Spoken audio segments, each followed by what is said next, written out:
Hi, this is BMP code 7151. This concerns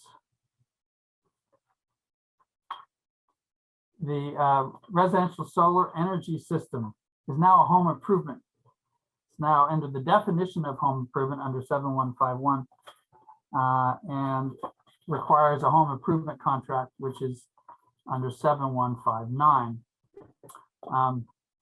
So I don't know how many of you deal with home improvement contracts or not, but this is also a very serious issue, which I'm seeing a lot of cases on.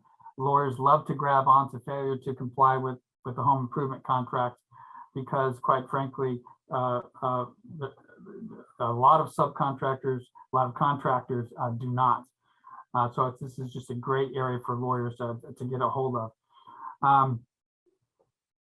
So if you are a solar energy systems contractor or know anybody that is, this is now, it requires a home improvement contract. It's a very detailed contract, requires all different kinds of information within it and attachments as well, attachments for mechanics lien, notice, attachments for 3-day, 5-day, and 7-day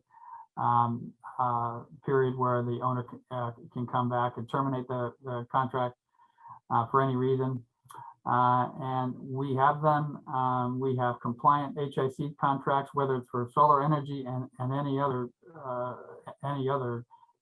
contract work that requires an HIC contract, which is basically any work on a private residential project other than new construction requires one. So this is really important stuff. And if you need help with that, feel free to contact us.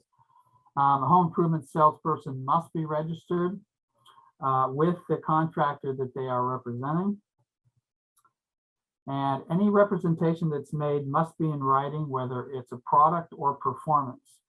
And if it's not in writing, then the owner can have a claim with the CSOB under this new law that says it's supposed to be in writing, and that could also lead to discipline. So the takeaway here: solar contractors now are part of the definition of home improvement, and it requires a home improvement contract.